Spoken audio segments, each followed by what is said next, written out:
Hello everybody, thanks for dropping by my channel. We are going to look at some more ink mixing today.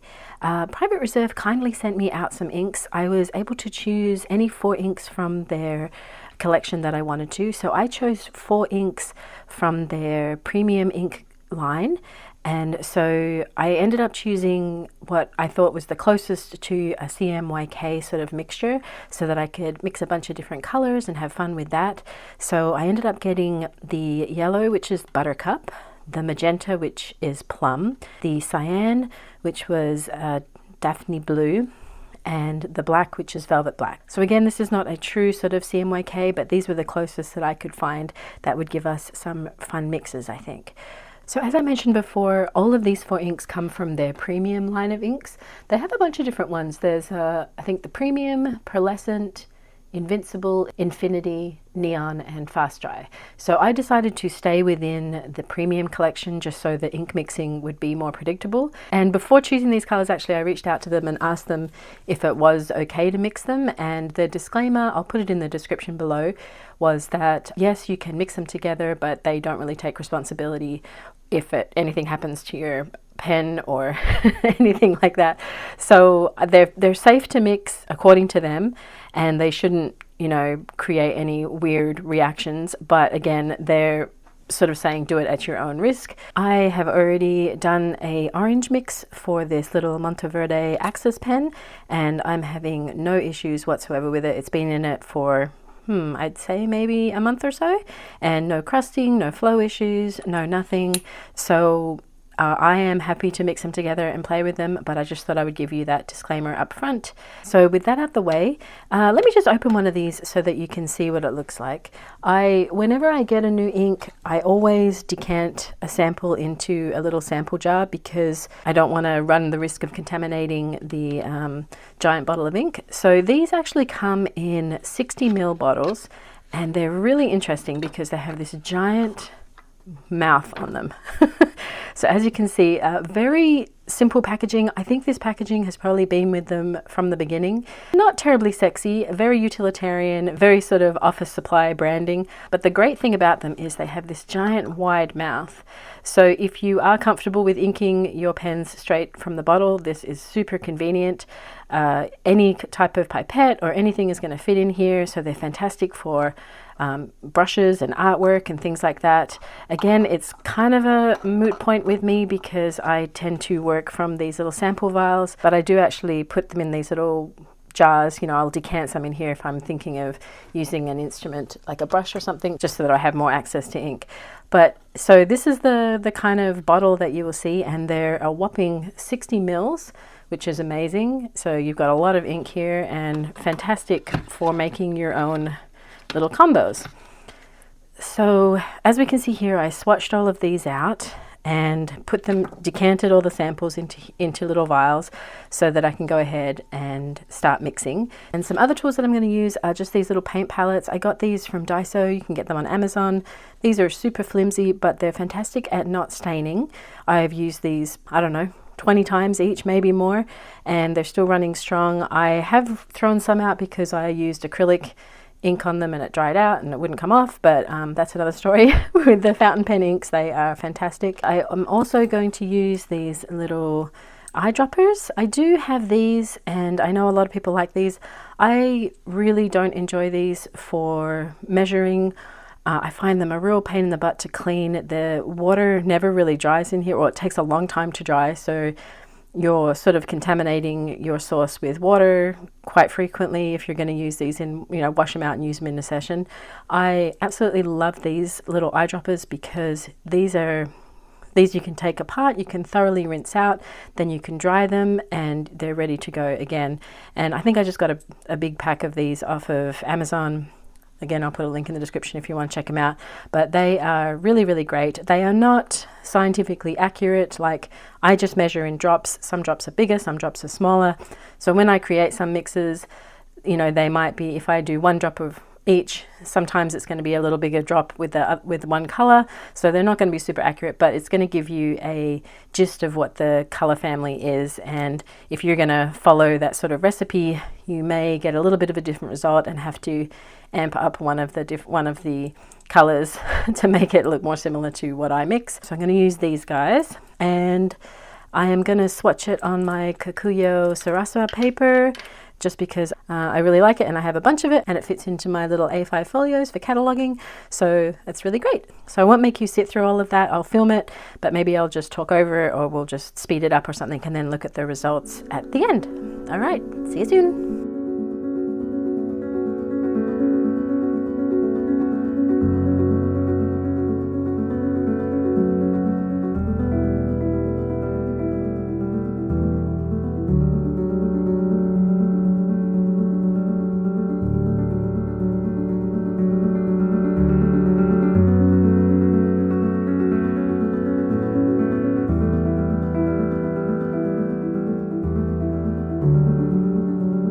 All right, so that was a lot of fun, and I am going to show you the results of all of that mixing.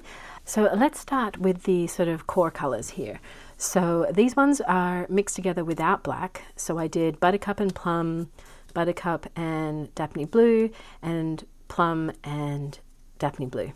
So, and I'm sorry if I'm pronouncing the Daphne Blue wrong. I don't really know how that's kind of how it's spelt, but I really don't know how to pronounce that, so feel free to let me know in the comments if I'm just messing that up. So the mixing is a little odd the way that I did it, but just to let you know the sort of calculations down here, I ended up using a bit more Buttercup because it's such a light color, and the Plum would probably dominate over the Buttercup as well as the Daphne Blue over the Buttercup. So I ended up starting with sort of 8 drops of Buttercup to 1 of the Plum. And this whole column here is just 1 Plum for all of them, but I was decreasing the amount of Buttercup in it. So as you can see, we got some really nice sort of oranges here, and this one here is 1 to 1. So it's quite a shift from that Plum and Buttercup, and you get this beautiful rich sort of reddish orange. And even up here with the 1 Plum, it's still shifting a little bit, and you get some sort of grunginess in here and some shading. And I found that the mix I made for my Monteverde Axis, it definitely came out with some shading, which was really interesting. I mean, these seem like flat colors, but when they're mixed together, we were getting some kind of interesting combo there. But yeah, you can definitely see the departure there, which is really fun. The next one I did here was the Buttercup and Daphne Blue. So these two here, and you can see straight away, even just one Daphne Blue is this sort of neon lime green, which is absolutely delicious. And as we go down with less and less Buttercup, you can see down here the 1 to 1 mix is this vibrant sort of almost bluish green. So you can really see that shift just from reducing the amount of Buttercup. And you can get some beautiful vibrant colors. And then we come to the Plum and Daphne Blue. So straight away, this is just, I just did 1 to 1 because they're both sort of dominant colors. And you get this gorgeous purple color. Then I did more Plum and a little bit of blue, so 4 Plum and 1 blue, and you just get that hint of the blueness in here with this purple. It really tones the pink down. I think that's a really lovely color. And then we did 1 purple, so 2 and 2 would be the same as 1 and 1, so I made a mistake writing that there. So it's 1 Plum and 2 Daphne Blue, and we get a beautiful sort of blue leaning purple. And then again, more of the Daphne Blue, we get a sort of almost navy blue here, which is quite lovely. So you can see that the intensity of these colors really allow you to make some gorgeous, really vibrant, bright mixes. So really handy, and 3 jars of color. You can get all of these, I mean, these are just some of the combos. You can make any sort of nuance in between, add more, add less, and kind of get those colors that you want. But I was really excited by sort of this vibrant collection of colors here.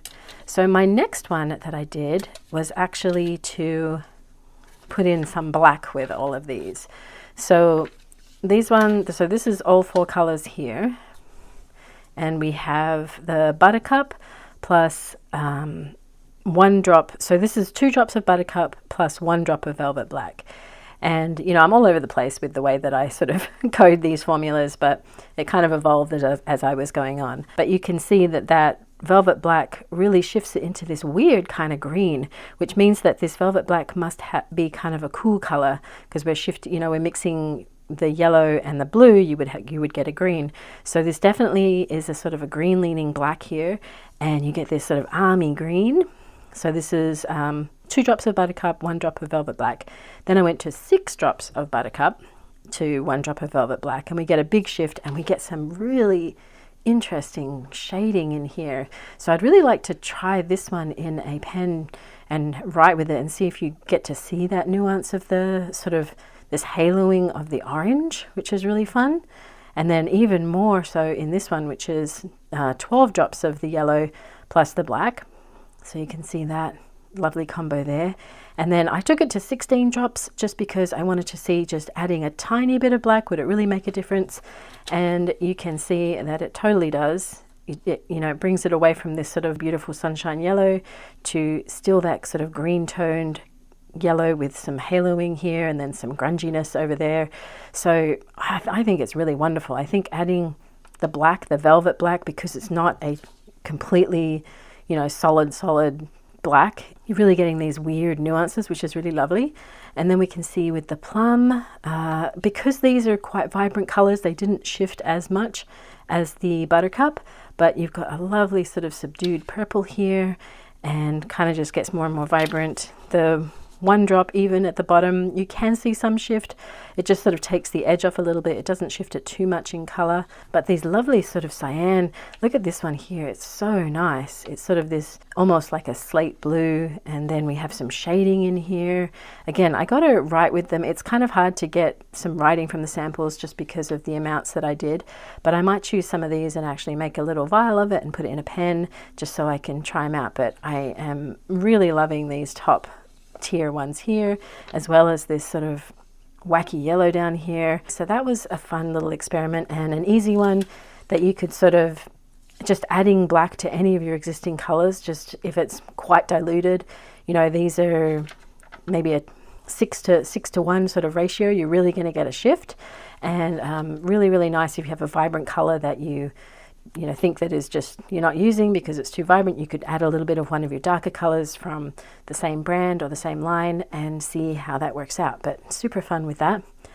Then the next experiment I did was to mix all 3 of these together without the black. So we've got some beautiful muddy mixes here because we're mixing all 3.